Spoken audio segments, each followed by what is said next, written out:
Blah. So this is not a morning vlog. This is like a late afternoon after nap.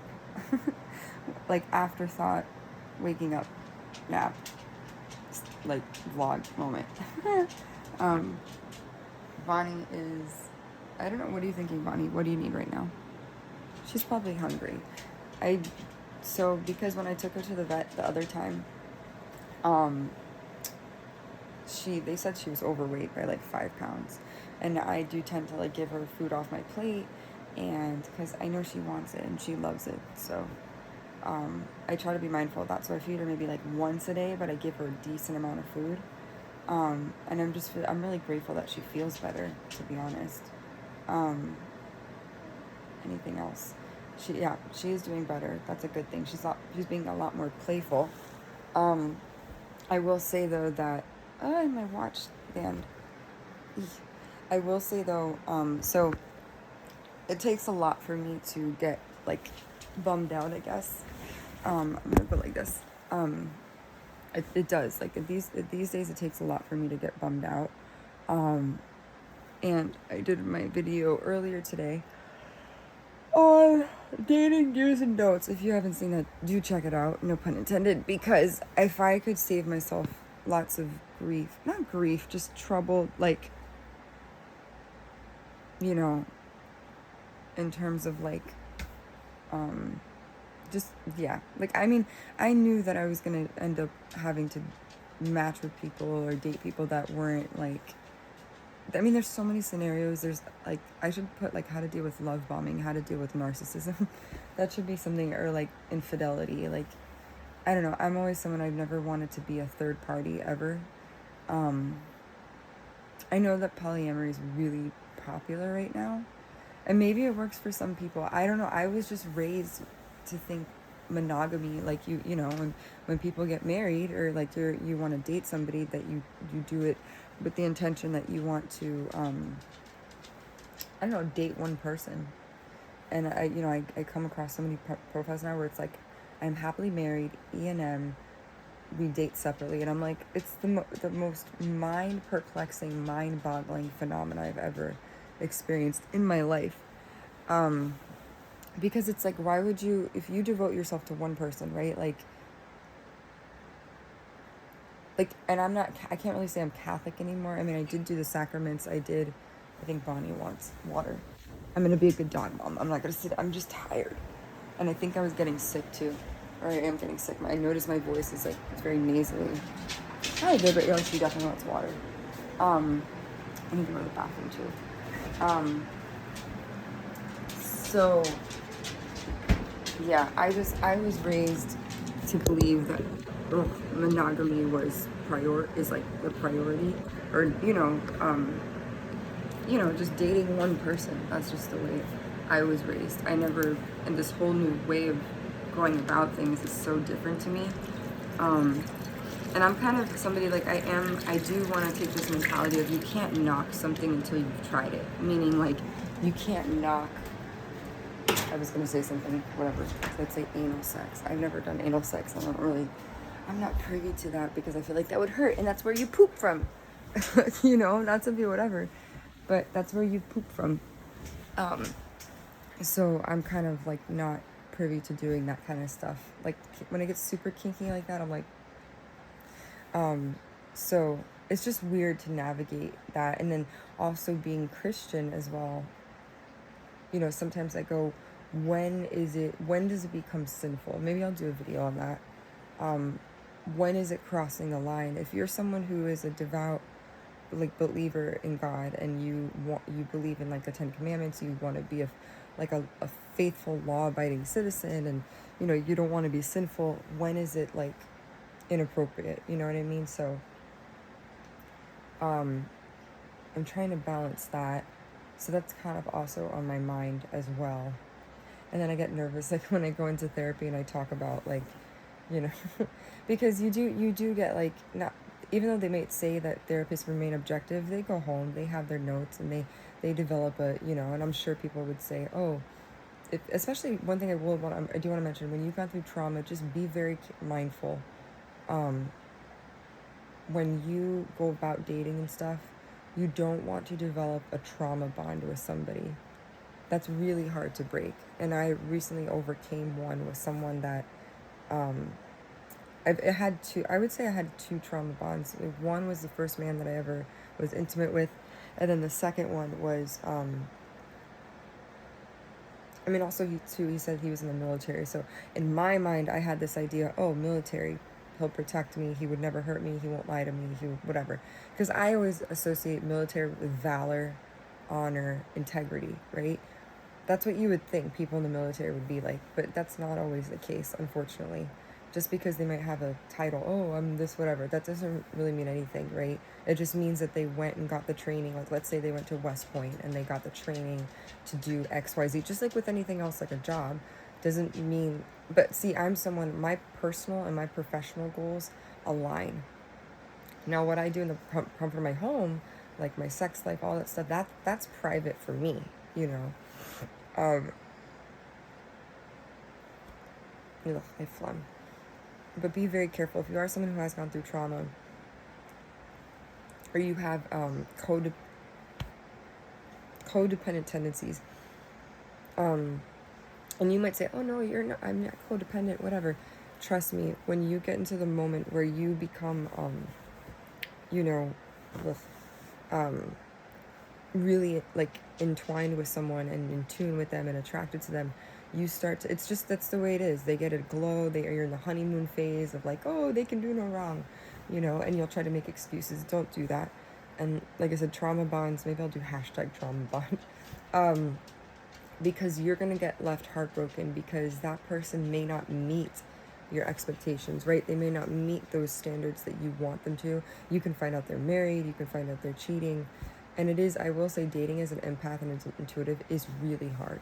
It is, because where some people, they go through step 1, 2, 3, 4, and they go out on the dates and they talk, and then they find out later on that maybe that person's not the right fit. I can literally tell right from the beginning, right when after I meet someone and I pull cards in them. Oh, Bonnie wants to jump up. Okay, you want to come up? She's like, I want to come up. She's like, pick me up, mommy. Oh, my pillow just, okay. Hold on, let me grab. Okay, ready? Uno, dos. I can definitely tell I'm getting sick, 100%. Excuse me. There's another tail wagging. I can definitely tell that I'm getting sick. Take care of yourself, people. You don't want to get sick. And you know what the frustrating part is? I'm in a small town, and with no car, so urgent care is like limited. Small town life. It works for some people. I don't want to put down St. Albans. St. Albans is someone's home. Like, this is their nest. This is their home. This is their safe haven. For me, Miami was like this brighter. Miami was my home. That felt like my safe haven. Hello. Why are you covering your face? What are you doing? What are you doing? She's like covering her face, like, it's so cute. She's so cute. You're so cute. So it's weird having to navigate, like, being in a small town. And I think I would have probably liked it more here if I had like a scooter or a bike, but I don't really know too much about like scooters. And there was at one point when I did have more money, there was this, it was from motobuys.com, and I think it was based in Texas, I'm not sure, but they had this really cute Vespa, like pink, and I go, can you imagine me with like a helmet on, like riding through St. Albans? And also too, when before I moved here, I asked the landlord, I said, do people, like, if you don't, is it very like scooter friendly, is it bike friendly, do people, and he's like, no, you rarely see anyone on a scooter. And then when I got here, this is the funniest part, my neighbors next door, the girl, literally, I see people on motorbikes, I see them on motorcycles, mopeds, everything, and I was like, really? The dude told me, he said, in Vermont, a lot of people drive Subarus. There's a lot of pickup trucks here. It's just a very different way of living, and I've tried to acclimate as best as I could. I will say, for dating, so now we're just getting, I guess, into like real talk of Vermont life. in terms of dating, I will be honest, it is more, especially if you don't have a car, it's more difficult. Like, you have Burlington, which is like the hub. There's Montreal, which is the, it's an hour away. And I can understand maybe if some people don't want to date people in another country, but it's like, it does make it a little bit, like, if you're doing a short-term casual thing, it's whatever. But if you want like a substantial relationship with someone, I can see how that would be kind of funky, because then they would either need like citizenship to come here, or if you go there, like, what would be the plan? So I can get why some guys, if, I mentioned on my dating do's, was it dating do's and don'ts, or another video recently about, like, if a guy's in like Montreal, let's say, and they can't come to see you because they don't want to cross the border. I kind of understand now. If they're looking for something like long term, they're not gonna want to, right? They're not gonna want to do that. I get that. But if it's something casual, short term, fun, flirty, friends with benefits kind of thing, I don't really see why that would be an issue. Because I literally got in a car. I seriously rented a car and I went to Montreal on New Year's Eve, and the Border Patrol lady was like, "You're gonna meet a stranger from a dating app?" I was like, "Yeah." I was like, "Why not?" I mean, if you're gonna meet a stranger, like, you meet someone at a bar or you meet someone at a gym, they're just as much of a stranger as anyone else. But if you're like, "Oh, you got a car," and yeah, I did get a car, and I don't regret it. Like, I'm very brave in that respect. Funny, yeah, yeah. I did have a sudden craving for China buffet.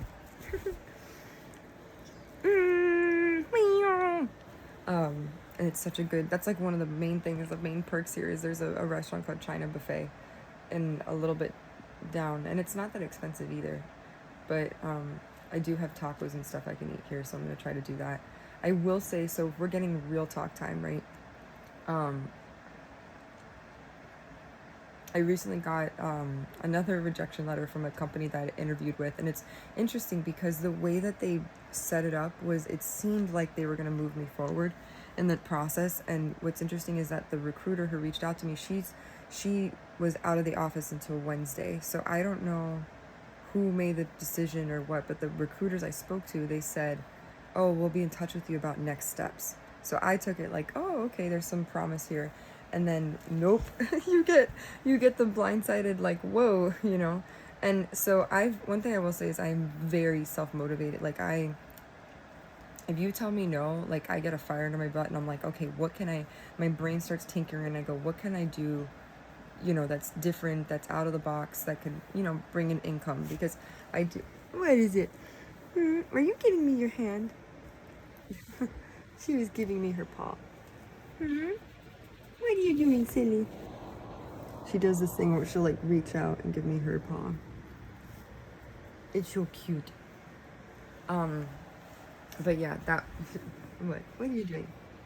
That was kind of like, I was kind of shocked, like, a little bit, because it seemed kind of promising. I got to, like, the second round, and it's hard, finding a job these days is hard. And recently someone did tell me, "Oh, look for unemployment," but I think in Vermont it's called unemployment insurance. It's not like, I don't know, I have to look into it, but it's so weird.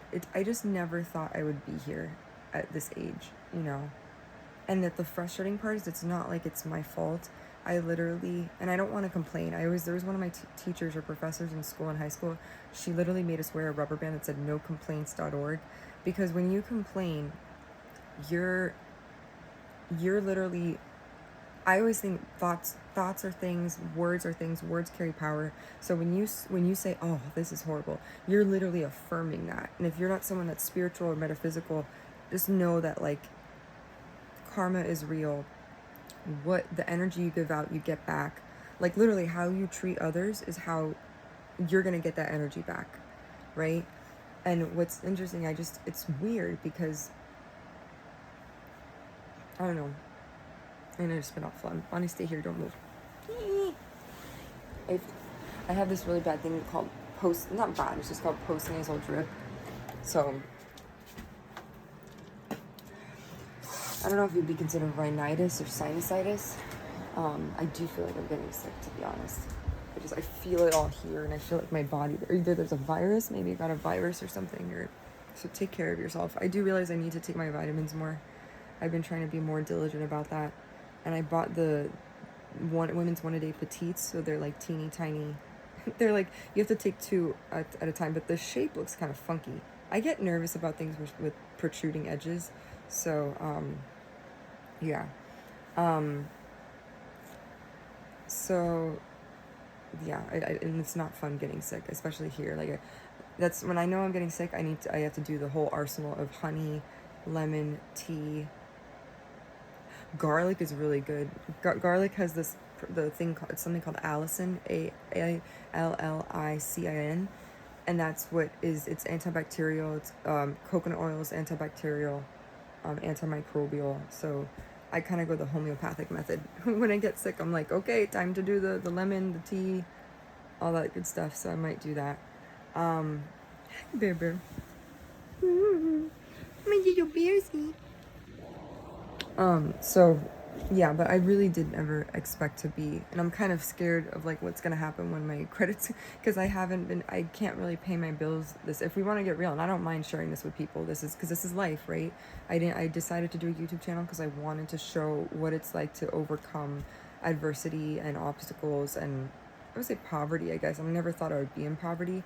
And the other frustrating thing is when you grow up, I grew up in an upper, sorry, my eye is like, yeah. I grew up in an upper middle class neighborhood, so I was really like fortunate and blessed with the things that I had in my life. I mean, any car that and I wasn't really into cars, my brother was, but I was very fortunate. I got any car that I cared for since I got my license. My safe, what was it, the first one, the one that's like the restricted drivers one when you're 16. I'm sorry, my eye is like, Mwah! I feel like I have like a hair or something in my eye. Money was never an issue growing up in my family, so I felt really, really blessed in that respect.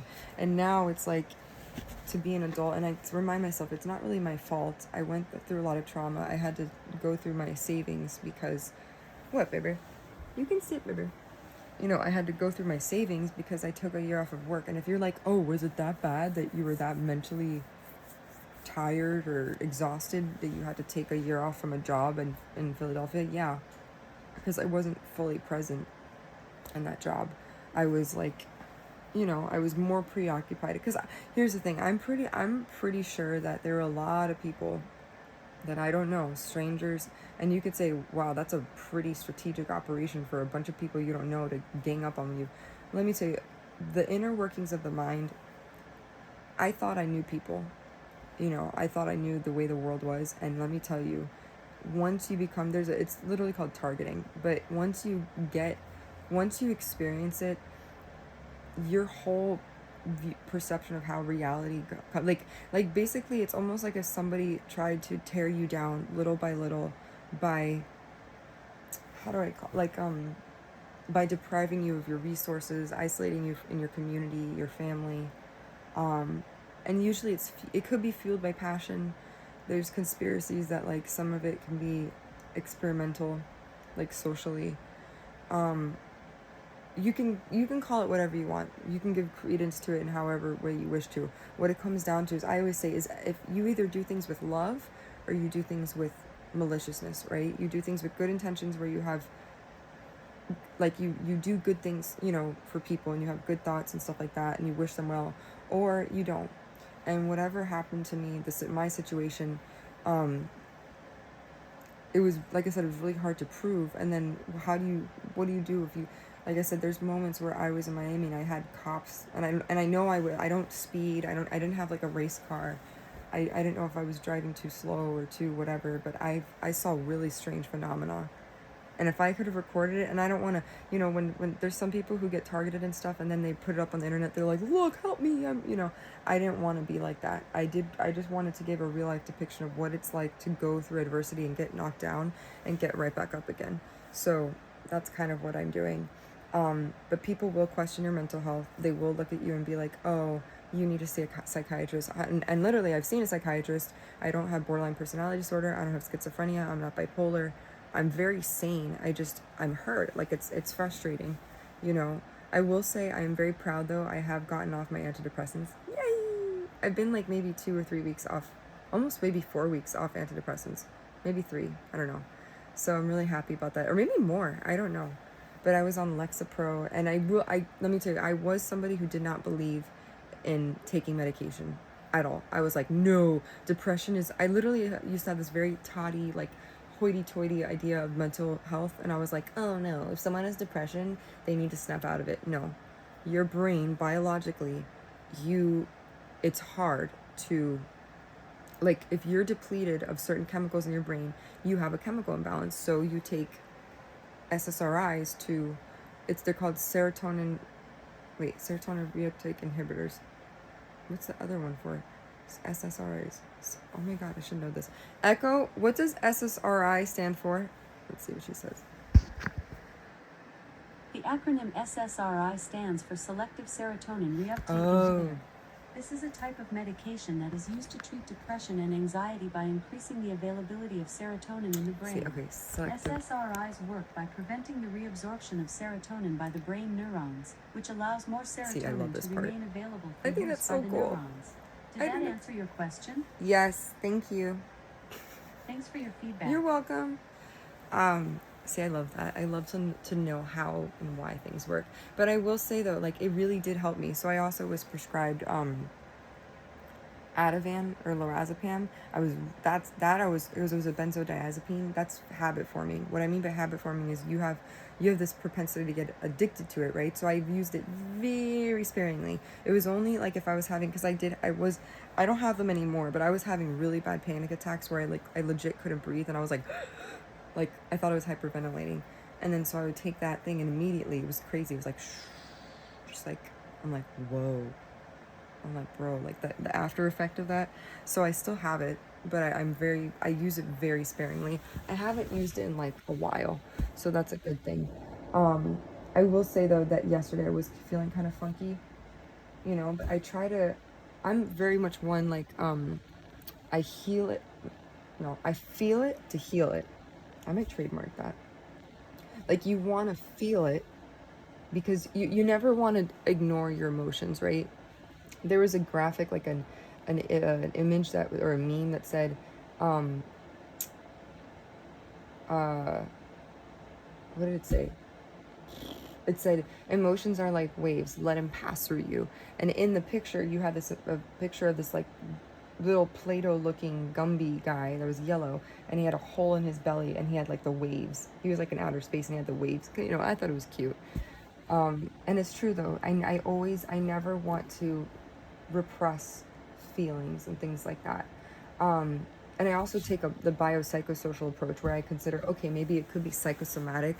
I could be, overthinking, right? Because overthinking is part of neuroses, all that. I have been prone to overthink. But I am proud of myself that I've come a really long way. And so if you're someone, because there's a lot of people I think that are on mental health medication that we don't talk about it, and there's a stigma surrounding it. Not so much, because you have celebrities like, I know, was it Simone Biles? Naomi Osaka. She took time from her tennis career to focus on her mental health. Selena Gomez is very open and candid about her dealing with bipolar disorder. I think she's so amazing. I really do. I give so much credit to that woman. When your life is in the limelight like that, it's so hard, like, people, you're constantly under scrutiny. You have people following you like paparazzi, watching her every move. Her relationships are all on display. It looks like she found a pretty decent guy though. I will say he talks very highly of her. I wish like every woman should get a Benny Blanco in their life. He talks very, very highly of her. It's nice because it's like, and they're celebrities, so it's like you can only imagine how much publicity they get, right? But yeah, so overcoming depression, anxiety, PTSD, panic attacks, it hasn't been a walk in the park. I will be honest, I feel kind of deceitful when I apply for a job in the very end, like when it's the equal opportunity stuff, employer stuff, and it's like, are you female, are you black? I don't know why they ask about sexuality.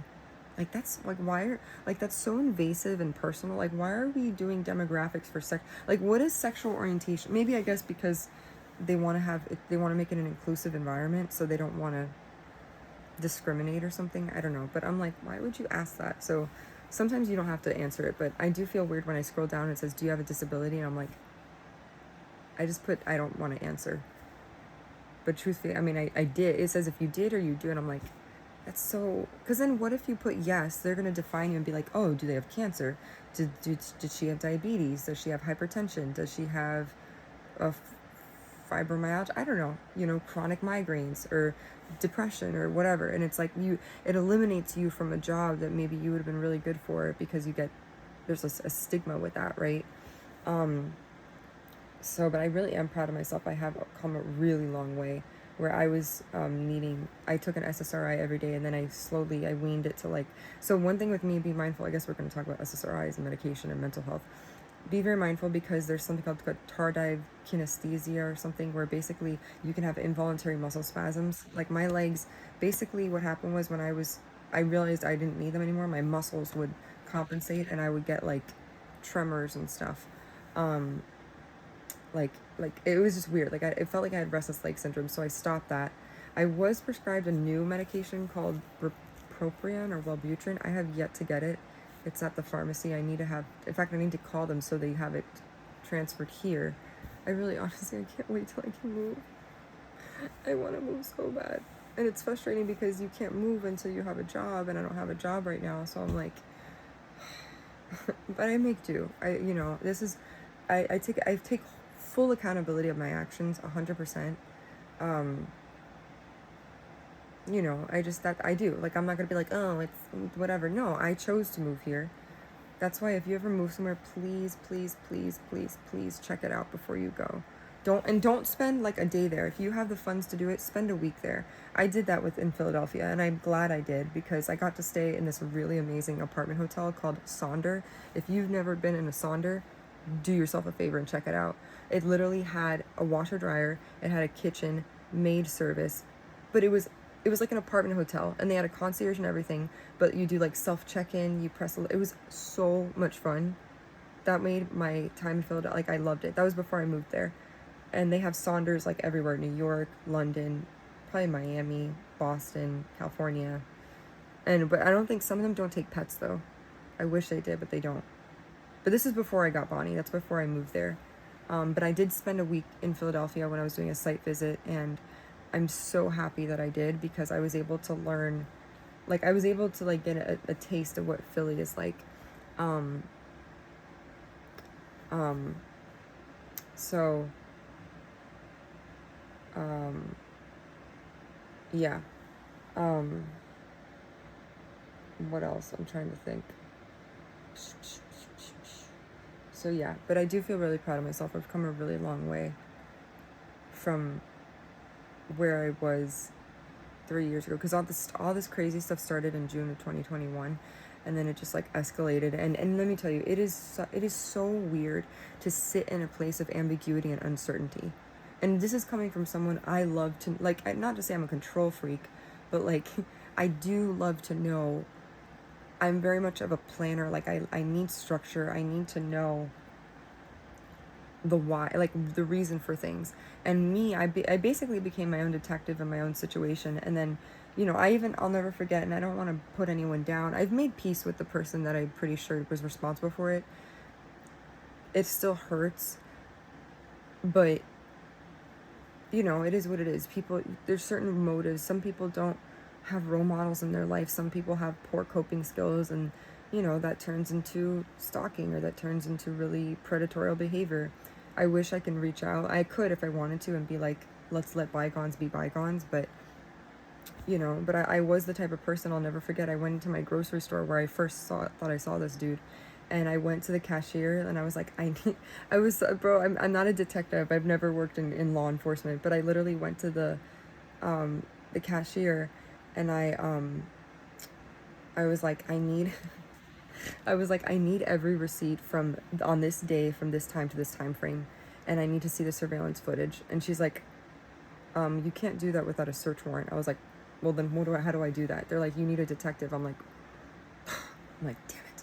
So then I went to my precinct, and this is back in Coral Gables, and then I went there, and I'm like, hey guys, I'm like, this and this happened, whatever.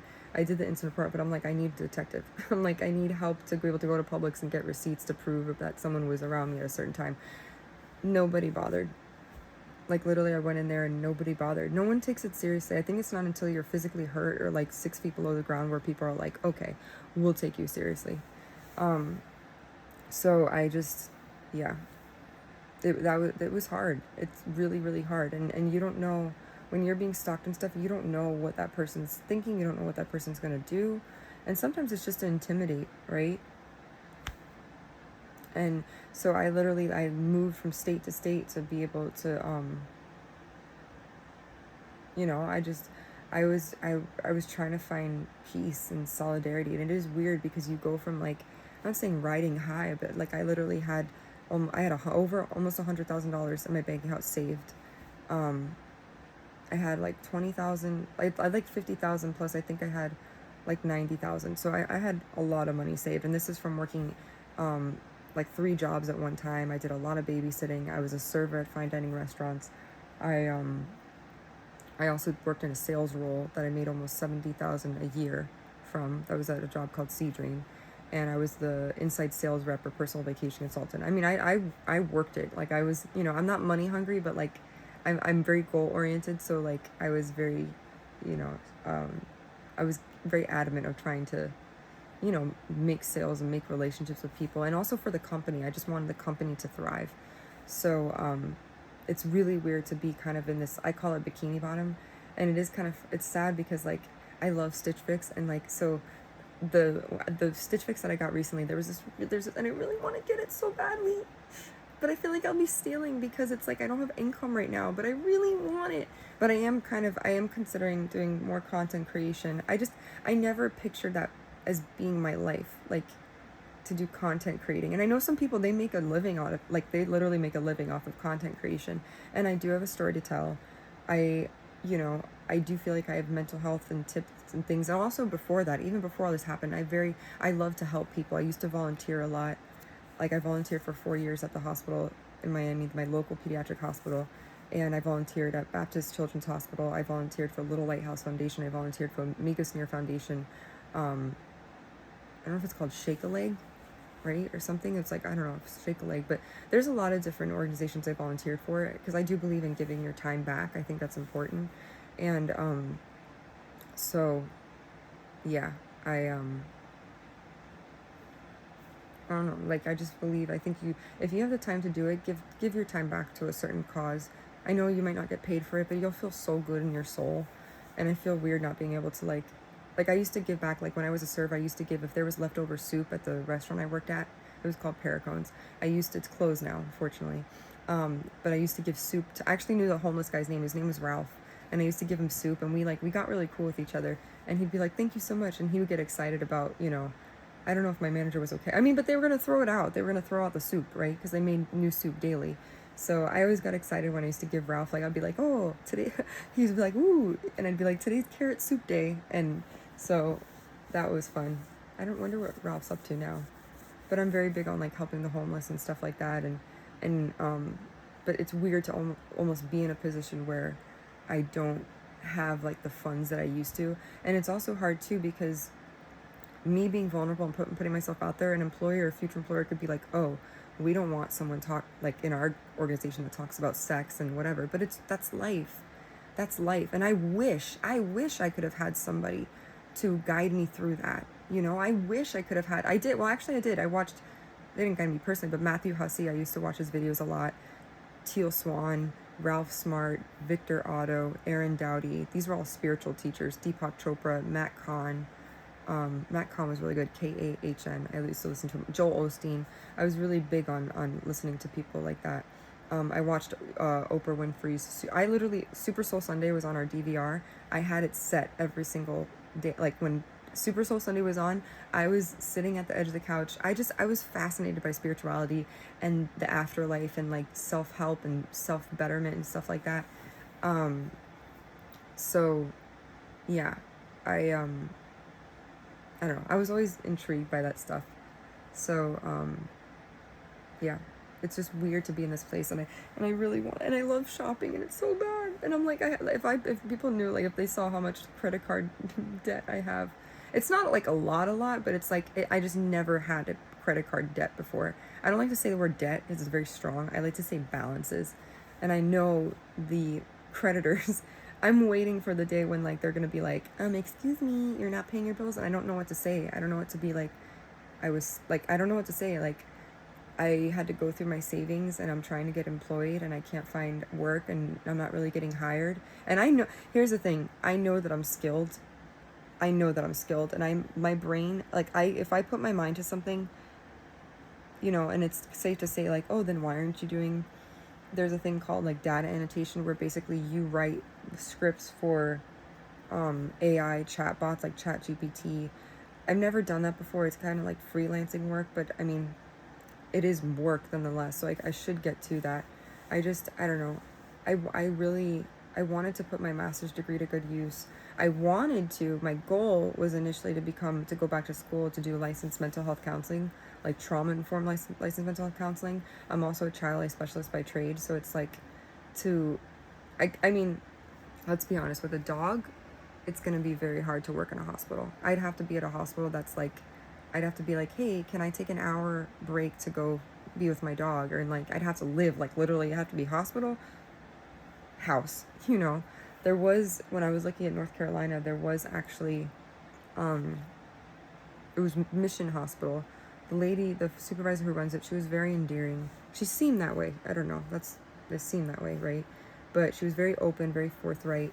And there was a house that literally was like right there, you know, by the hospital. And then unfortunately the tenant or the landlord was like, nope, it got occupied.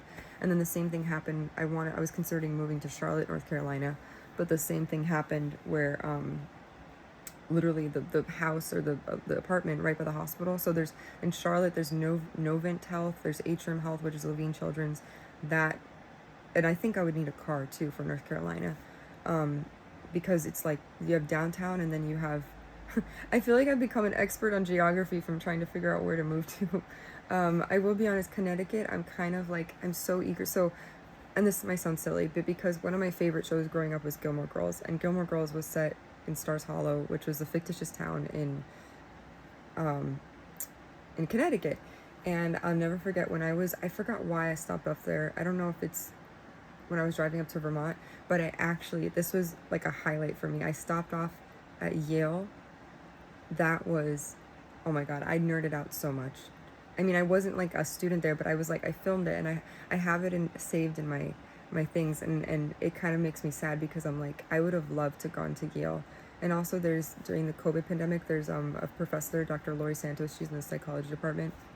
I took her class, The Psychology of Happiness, online through Coursera, and it was so good. And I'm like, I would have loved to and it's Ivy League. And I'm someone, when I was in school, I never really, like, for certain subjects I excelled in, but like math, sciences, I didn't excel in. So I don't know if Ivy League, I mean, I would assume you have to have a good SAT score. You probably have to take the GRE. And I'm not like the best test taker. I have like test anxiety. I don't like doing tests and stuff. But I do love specific subject matter. And I really wanted to do a research study. Number one, I wanted to study the effectiveness of child life interventions on, like, the physiological response or effectiveness of child life interventions on, pediatric patients or adolescents within a certain specialty, like maybe oncology or endocrinology, like in a unit where there's what we call frequent flyer, like frequent hospitalizations, like frequent recurrences of coming back to be readmitted to the hospital. And then I've also wanted to study infant mental health, like how infant brain works, and because I'm fascinated by that. And also I wanted to study social media, the psychology of social media, like how we present ourselves, like why do we choose a specific profile picture? What do we want people to perceive us as? So never got to do it. But I mean, it's not to say I do have a background in sociology. I could, if I wanted to, do my own sociological study about whatever. You just have to create surveys, but you do have to there are ethical, whenever you do any research project or anything scientific, you have to weigh the psychological implications and the ethical implications. That's why they have something called the International Review Board. So they go ahead and they go, okay, this is ethically compliant, this is whatever, so yeah, it's a whole process. But I wanted to study research so bad, and it's frustrating. I have all these things in my brain, like these things that I wanted to do, and now it's kind of like, I've had to reassess and regroup and be like, what can I do to make ends meet? Because because I literally, and not to, I don't want, no, it's too personal. I'm not gonna say how much I have in my bank account. That's too personal. I mean, there's certain things that I want to be very open and upfront about, but I will, let's say this, I am below poverty line, basically. And what's the sad part is like, there's certain clothes, like there's this really cute romper I want to get on Stitch Fix. It's so cute. It's so cute. It's red and it has like little dots on it. And then this bodysuit I want to get that's like pastel green. And I'm very into color theory. I'm very into like surround yourself with that which brings you joy, because that's going to lift up your spirits and motivate you. So it's kind of like, I look at it like investing in this. You might be like, oh, that's a bunch of crock and BS, but it's true. I look at it like investing in yourself, right? To and my mom would beg to defer. When I told her that I took the year off from work, it was like 2023 to 2024, and I told her, I need that time, because let me tell you, when someone hurts you, it's not just an emotional response, it's a physical, like I had a visceral response. Trauma is a visceral psychosomatic response. So it's, yeah. So I just, yeah. So you feel it in your heart, your brain, literally. So scientifically, if we want to get really scientific, so your hippocampus is like this small part of your brain that governs memory retainment, memory storage, like long-term memory, short-term memory. It's kind of like when you think of a computer, you have like your RAM storage and other things. So yeah. So when you go through trauma, it's actually shown on MRI scans and stuff like that. Your hippocampus shrinks, like literally the part of your brain, the hippocampus that governs memory, it shrinks. So can you imagine that? Like that explains why when you go through trauma or depression, anxiety, your memory lapses. You have brain fog, literally, because a physical part of your brain shrinks. So if people are like, oh, there's no physical responses to trauma and anxiety. No, there is. And also high blood pressure too, and cortisol. Stress wreaks havoc on the body. There's something called oxidative stress. So when you have free radicals, basically, like antioxidants and stuff like that, there's free radicals in the body, that's not good. It causes oxidative stress, and that causes wear and tear on your organ systems and your muscle tissue and cardiac tissue and all that. So that's why I was like, I was so keen on trying to figure out how to heal myself, with it from within. What, baby? Oh, you're touching. Did you have your nails on my computer? Let me push this here. I'm sorry. Look at the baby. This is my baby. Were you sleepy? Were you sleepy?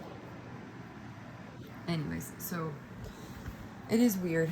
I really want to get though the romper, and I feel so. One thing's interesting, and you're like, well, if you don't go out anywhere, I know I could hear my mom's voice echoing.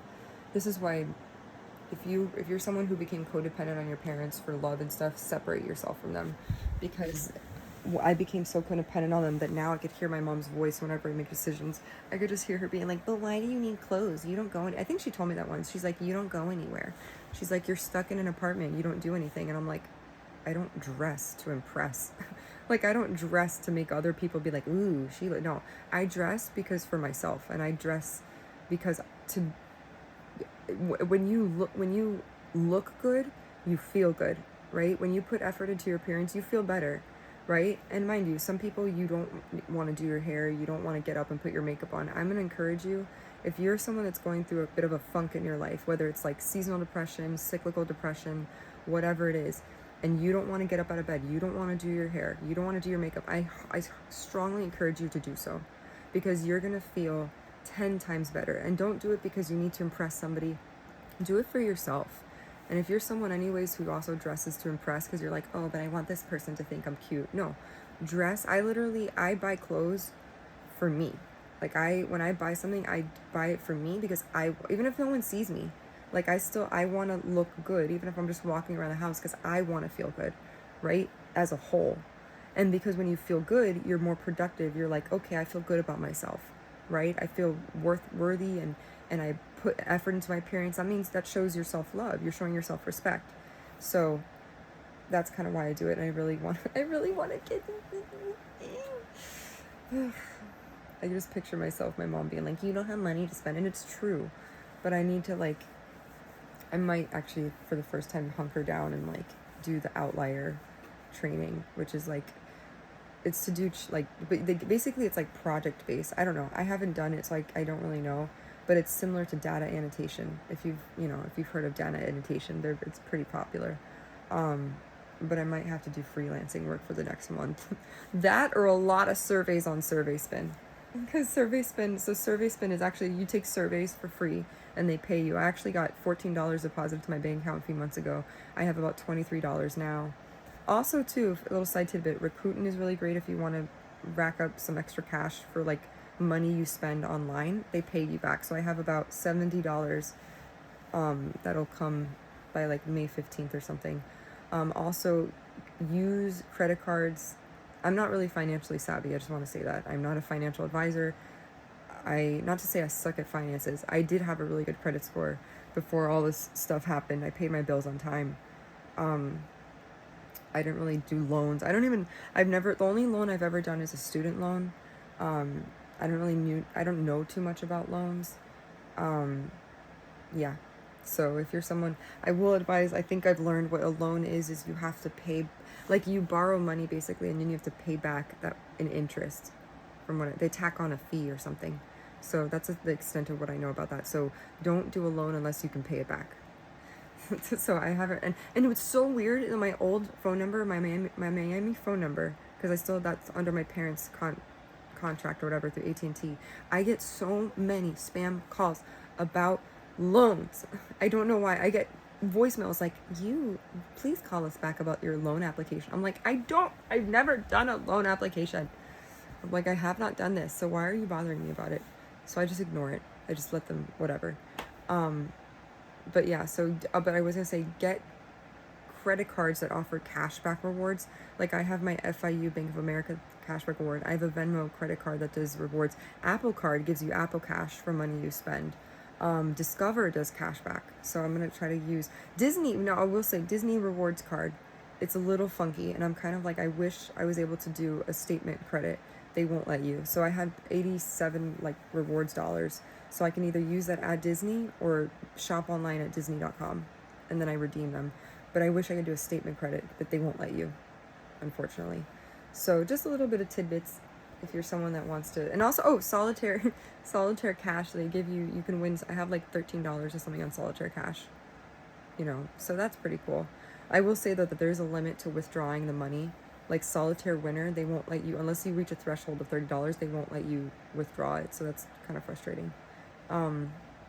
So yeah, SurveySpin. Oh, there is a new app. It's called Flip. You post videos to it and then I don't know how it works. You post videos and they like pay you. I'm just like, and some people, they've made money. Like they've made $55, $300, $8,000, $5,000. And that's a pretty big deal when you think about it. Like that's pretty cool. Also, another thing I got in the mail, something from Nielsen ratings. Like, you do a survey to like track your media consumption and stuff. I've gotten like $2 here, $1 there, $5. I'm gonna do, starting tomorrow, a video diary, which I'm doing right now, but what is it? A diary, a media diary. So I have to track when I listen to radio stations or something, and they'll pay me like $20 or something. The only thing is that I'm not close to an ATM machine, so I'd have to deposit that. So, yay! It reminds me, which I'll do in another video. So I started a musical theater moment segment because I'm a musical theater nerd, because I grew up as like a theater kid, right? And there's a show called Thoroughly Modern Millie, and in the show, the character her name's Dorothy Brock. Millie is not affluent, but Dorothy Brock, they stay in the same hotel and they cross paths, and Dorothy Brock wants to experience what life is like, which she says, pinching pennies, clipping coupons, and see how that world unravels and unfolds. And it's like, I actually, when I was in high school, when the show that I was in, we did Thoroughly Modern Millie in senior year, and I played the part of Dorothy, and I got to wear pretty outfits. Like, it was based in the 1930s and 1920s, so like or no, 1922 actually. So I got to wear these really cute costumes. Like, yeah. So I kind of equate. I'm like, oh, that's me. It's the story of Dorothy come to life. So, and there's a song where she's like, I don't even know if my voice can do it because I feel like I'm getting sick, but she says like, it's called How the Other Half Lives. And she says, this is life. I can't do it right now. I feel like I have a sore throat, but it's very soprano-y song. And she says, this is living. This is what I call living. I've hungered for this day since heaven knows when. Years after years with a secret yen. All of my prayers, all my desires. Something with my heart afire. And she says, give me the meat. Without the gravy, I'll take the oyster, sans the pearl. Pinching pennies, clipping coupons, see a brand new world unfurl. Let me brown bag all my lunches, try my hand at canned cuisine, a Berlitz class I long to pass, how the other half lives. No 14-karat cronies, phonies, fair weather friends. I wanton on the dull mate, soulmate, stormy weather friends. So she basically says, I think she goes, pour me the milk, but hold the honey. Bring on those funny money woes. Paying Paul for robbing Peter. Lay away to buy my clothes. Summer on the Isle of Coney. Winter in Hell's Kitchenette, which is Hell's Kitchen, New York. I'll turn my dial to rank and file, how the other half lives. And then she meets Millie, who wants to be actually rich. So, it's a cute show. It's one of my favorite shows, but I'll probably highlight that. I don't know, maybe tomorrow. If I'm not sick and I could sing. But I will say that singing, it is a big deal for me to ever sing in, like, I haven't sung in public or on stage in, like, since high school, and I went to an art school. But I do like to sing around the house, and I will dance. I'm like, like when they have movies where they break out into song. Like, there's a show called Zoe's Extraordinary Playlist, and I'm like, bro, that's, like, my life. But people, they don't start magically getting into, like, musical numbers, but I will say that music, I do think sometimes in terms of music and songs. So that is a relatable show. It's a really cute show too. I highly recommend it. But I'm so tempted to get this romper. I really, really want the romper. It's just because it's like, and there's one in stock, and I'm like, no, I'm like, Stitch Fix, why? And there's also a candle I want to get. This one lady's candles from this shop called State of Being helped me so much cope through everything that I've gone through. And you're like, oh, but it's a candle. And I'm like, yeah, but when she makes them with love. And she puts her heart, like when she pours the wax, she pours her heart and soul into it. And they're not cheap, they're expensive. But it's like, these are things that I feel like I invest in myself and my self-care. But I do feel bad because it's like I don't have the income to pay for it. So it's like I have credit line, but I don't want to abuse that, So, and apparently I'm not hireable. I know, well, here's the thing. If I wanted to do child life therapy, I could. But I foresee that for some reason, every single time I work at a hospital, I'm met with, I don't say it's jealousy, but for some reason I encounter mean girls a lot, and people don't treat me nicely, and you're like, oh no, you're being too hyper-focused. No. I know a sideways glance. I know when you have colleagues or coworkers that deliberately choose to maybe not have lunch with you. And I've been the type of person where it's almost like when you remember Lilo and Stitch, when she tries to befriend the girls in her hula dancing class, and they're like, they make fun of her. It's kind of, I was Lilo. I was the girl, the odd one out, where I was like treated not so nicely, and I wanted to make friends. I'd be the type of person to say, hey, can we have lunch? Do you want to have lunch? And either they're like, yay, I will say there was one girl that was really nice to me as a child life specialist when I worked at the hospital in Philadelphia. She actually, and it's funny, she was of Christian faith, right? She actually was one of the only ones that made the effort to become my friend and make me feel welcomed and stuff. And I went to church with her and everything. She was a sweetheart. She was very nice. But, it's hard, especially when you're as an adult woman to make friends now. It's weird.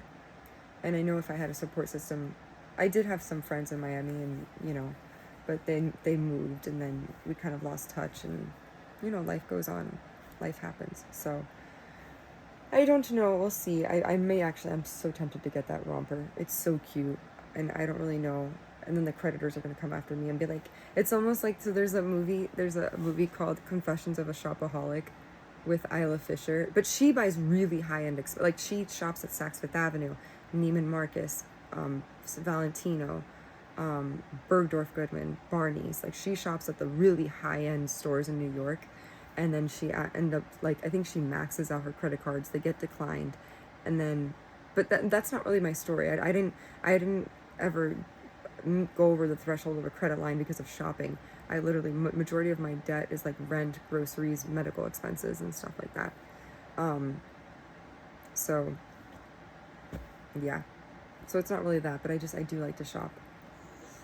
And I'm like, Amazon, it's so frustrating because there's like these oracle decks I want to get on Amazon, and plus I want to do it. I don't know, so here's the thing though, because if I do social media and content creation or whatever, you know, and I want to put out a certain persona, I mean, not on purpose, but that's just like who I am, and you want to dress nicely, you want to whatever, that kind of, it's like when people do their, like a talk show, like what pops up a lot on my Roku TV is the Jenna Bush Hager. She has her thing called Jenna and Friends, and there's an aesthetic to that. She has the table, and she has these little flowers, and you know, like The View, like they have talk shows. It's kind of, I mean, I don't consider my thing to be like a talk show, but I'm trying to create a safe space for people. It would be nice to get engagement in terms of like, if other people would talk and be like, yeah, I'm going through this. Yeah. Bonnie gets a lot of engagement. Let me tell you, Bonnie's videos are like, woo, which is nice. I didn't expect that. I just did that because she's a big part of my life. So I always say if my dog, like I like to watch other people's dogs, like Pluto, he's so cute. I used to watch Poppy, the prairie dog, on YouTube. If you haven't checked out that channel, go check it out. They're the cutest little family. Like, I don't know if they're husband and wife. They should get married. If they're not, I ship that. I ship their relationship.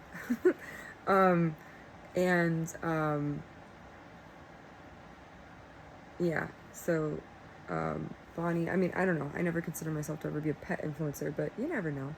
I always felt bad too. I was like, I don't want to use my dog to make money, but people do, you know, you do make money on content creation and stuff. I'm just somebody, I don't know. I loved getting certifications. I loved working in a hospital. I always wanted to do research. So, I don't know. But I also, too, though, I've always wanted to be an entrepreneur. I always wanted to have my own business because I noticed that when I work for other people, there's so many things. Like when I wanted to do yoga in the hospital, you have to be very careful. You have to be, you know, certain poses. You don't want to veer on spirituality. You want to keep it very much about mindfulness and breathing and relaxation techniques, you know, because you're liable to, you're liable to getting a lawsuit if, you know, you say the wrong thing or you do the wrong pose, and God forbid, let's say a patient falls down, you know. I was very mindful and cognizant of what I did if I ever did yoga with patients, but, you know, at least I can say that if I do start my own thing, you know, it'll be my own. I just don't know how, you know, to tell credit card companies, hey, just cut me some slack. Technically, I probably would need an attorney, like a debt attorney. I didn't know that was a thing, but, or like, I don't know. I don't know if it'd be personal injury attorney. I don't know. But, when you have to pay a retainer though to a lawyer to have a lawyer. So I don't know. I can't even afford one anyways if I wanted to. So, I might get that romper though. Because it was out of stock, and then the other bodysuit thing that I wanted was out of stock, and I'm like, if I am going to put effort into my appearance and kind of do lifestyle vlogging about my life, then I don't know, maybe it's like an investment into that. But I don't know. I would need to create like a financial spreadsheet and like figure out budgeting, because I've never done budgeting before in my life. I know budgeting, when I'm on Pinterest, there's so many budgeting hacks. Like they say when you have a paycheck, they say to like divvy up your paycheck, like put some in savings, create an account for like vacation funds or disposable income, or an account that's strictly to pay utilities and rent, which I have never done. I do. When I had Tropical Financial, I did have like little brackets of things. So yeah, I don't know. We'll see. It's an interesting journey. And in terms of moving, I don't even know if that's possible, because you have to put a security deposit down to move. So I would need, I don't know, either they'd want a check to whatever, or if they'd be okay with like a deposit on my credit card. I don't know. So either St. Albans and I are going to have a longer term relationship than I thought. What I wanted to be a short term relationship turns out to be a long term one, right? That was intended to be something like short. Even though, honestly, Vermont, I feel like I'm not seeing quintessential Vermont. Like, I feel like Woodstock, Vermont, the Jeffersonville, that's quintessential Vermont. I'm in, like, I don't know. I don't know. I feel like I need to go, like, where the maple syrup is. Also, little fun fact, Ben & Jerry's started here. The flagship store is on Church Street. Also, if you've never come to Vermont, get a creamy. They are so freaking good. Oh my God. It is like soft serve ice cream from heaven. It's like if God personified ice cream. Like if God gave out ice cream when you got to heaven, this is the ice cream. Like Vermont creamies are... There's also a really good one in Vergennes, Vergennes. If you've never stopped by the town of Vergennes, it's small. I went there twice to this ice cream shop. They have like a little fairy garden. It's really cute. Because I think they're of like Norwegian descent or something, or lineage.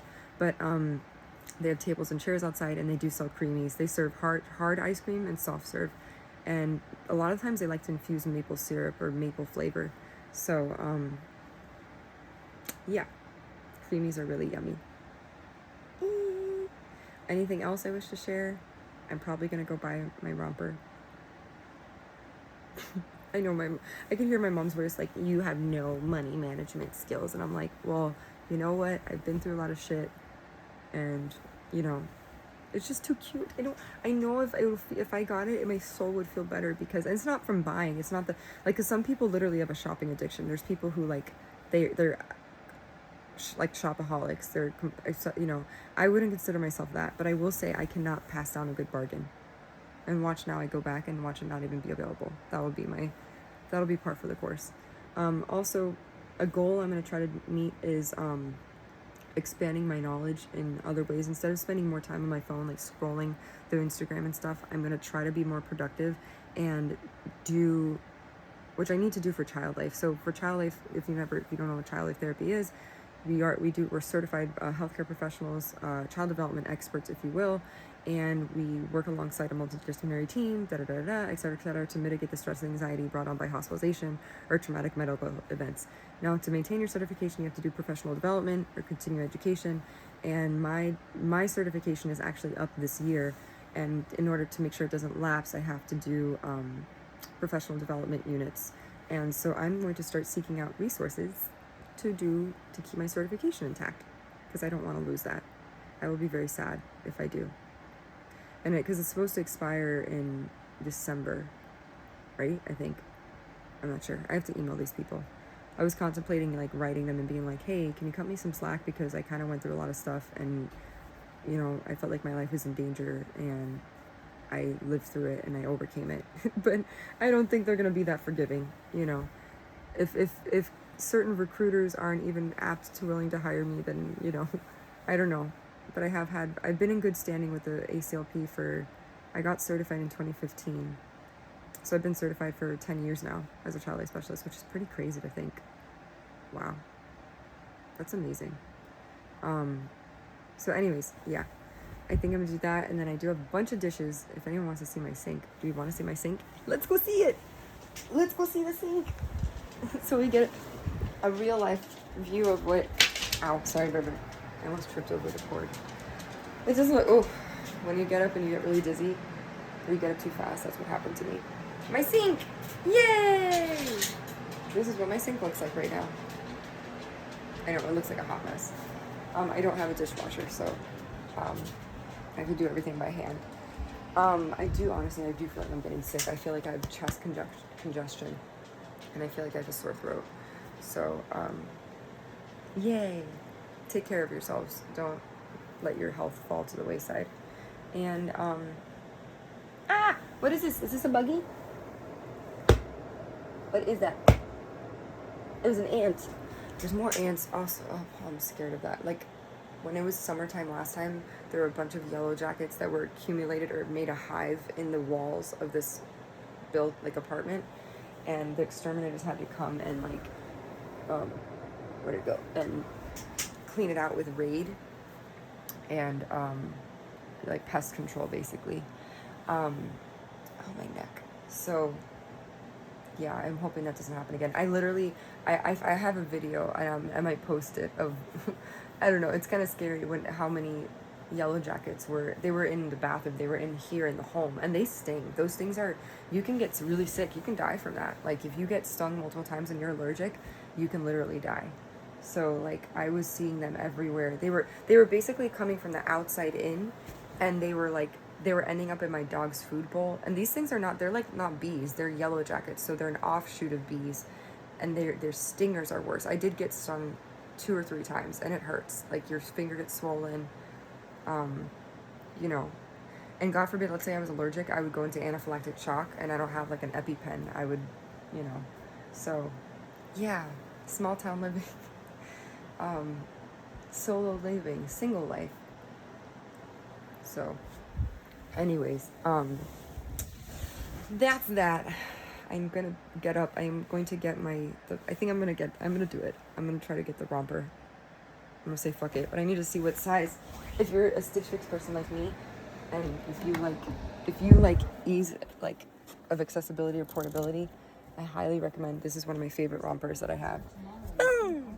That's a romper. So it's one piece basically, and it ties there. That was one romper I have. What size is it? A small. And then I have the other romper. Other romper. Cute! Tell me that's not cute. And then I also have another romper. I think rompers are very 70s-ish. I love this romper. That was another romper. So, yeah. It's just, they're really easy to wear. And also when you're on your period, it's nice because then you can stick out your belly. And if you're bloated, which it should be, my time of the month is like literally Friday. And I have been getting cramps and stuff, and I get a pretty bad period overall. So, and I'm pretty sure I have some sort of PCOS, but I don't, because I get like the little chin hairs or whatever, which is called hirsutism.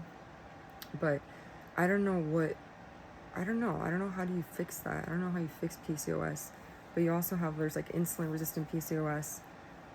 You get acne. There's a whole stuff. So PCOS is polycystic ovary syndrome, that you gain weight, you can or your weight fluctuates, there's mood disturbances, you get acne, you have really, really bad cramps, you have blood clotting, it's not good, and you get really bloated, like stomach aches, horrible cramps and abdominal pain, the extra chin hair, because apparently when you have PCOS, your androgen level and your testosterone levels are elevated. So, let me tell you, one thing I will say, it's frustrating when you've worked in healthcare before and you know the tests that need to be done, and then you go to a doctor and you're like, hey, I know this and this is happening. Can we do this? They're not going to listen to you, unfortunately. So I do appreciate the companies that are great, like Function Health. If I had money, I would have invested in Function Health. Easy peasy. You pay $500. They test all these biomarkers. Cyfox Health also seems pretty cool. You get to draw your blood with like this little doohickey that attaches to your arm, and then you send the blood off. I don't like doing the finger pricks. I'm such a baby when it comes to that. It literally takes me an hour to prick my finger for like the at-home test, like Everlywell Health and stuff. But there's one thing I'm curious. It's called Cyfox Health. You pay, I think, a monthly membership fee, and they send you I really should get that though, honestly. There's a lot of stuff I need to invest in. I really need to, you know what? This is where I'm like, I need to be productive and to make money, because there's things that I do want to get, and I'm like, I can't get them because I'm not working, right? So, and plus I don't want to I don't want to take advantage of credit cards like that, because that's not my personality. I don't steal, I don't lie, I don't cheat or whatever.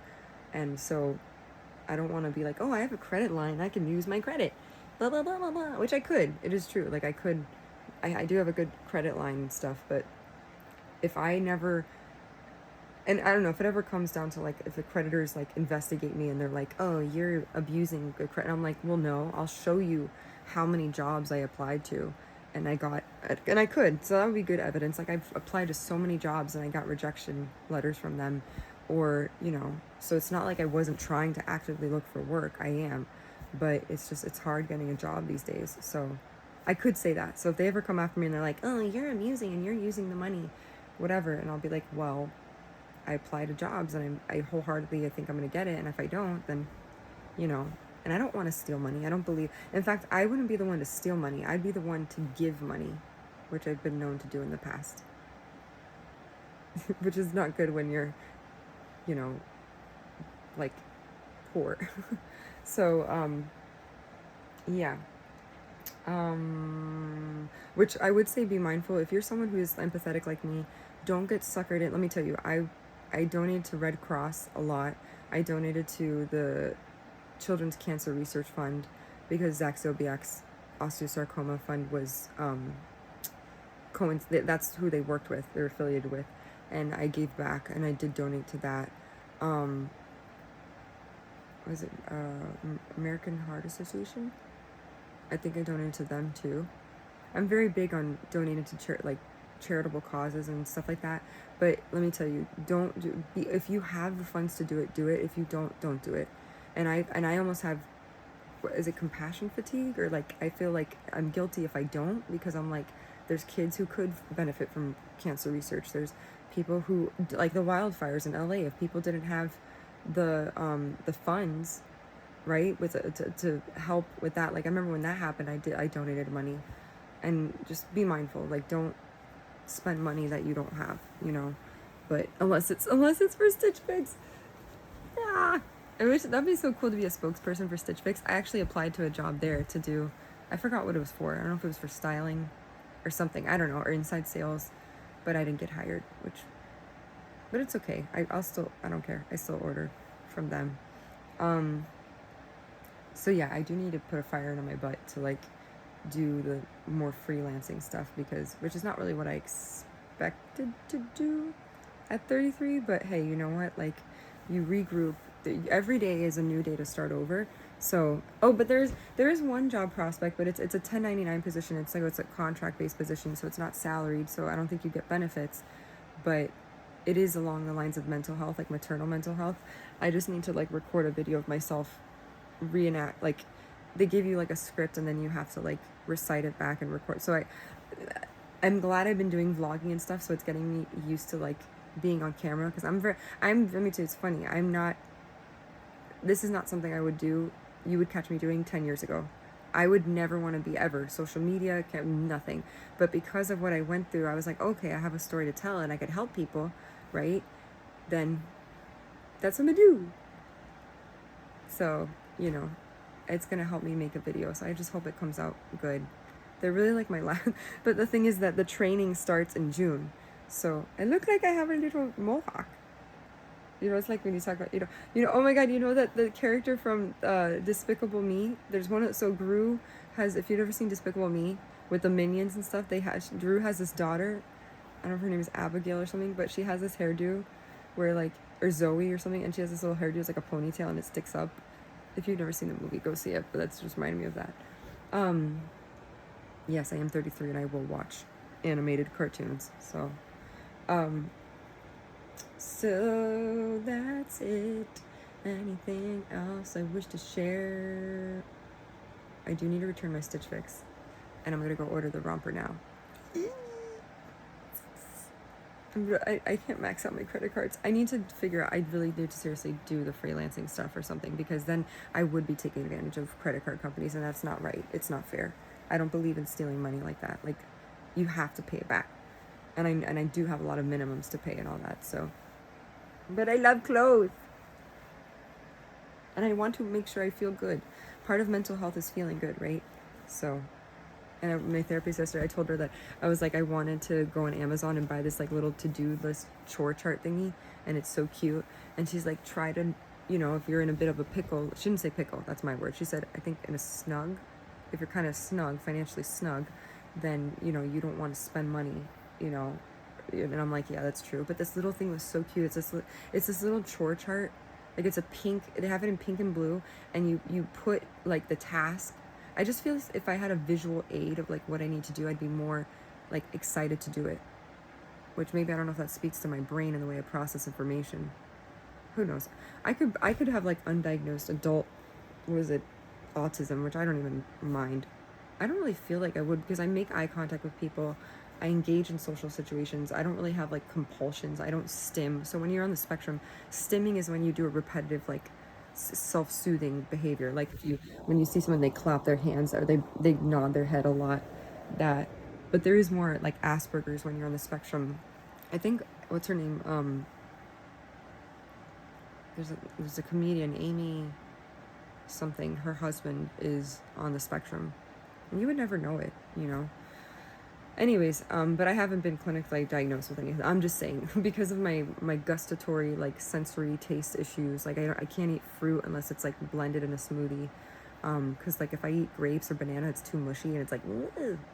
So, and then paired with, like, I don't know, actually, I'm probably not on the spectrum, I'm being funny, I'm being silly, but yeah, I need to get my day going, and as far as dating goes, I am meeting people that either I'm wondering if they're unavailable. And it's funny, there was a cute guy that I matched with. He lives in Canada, but literally and he seemed so personable, and like he had pictures with his family and friends and stuff, and I'm like, oh my god, what a nice man. And I'm like, oh, do you play sports? And he's like, yes, I play this and this. He didn't ask me any questions about me. He didn't, like, how am I supposed to carry on a conversation with a dude if you're like, yes, I play whatever? And I'm like, what do you want me to ask you? Because I always feel like I'm carrying the conversation. I'm like, I don't want to carry the conversation. I want there to be reciprocity.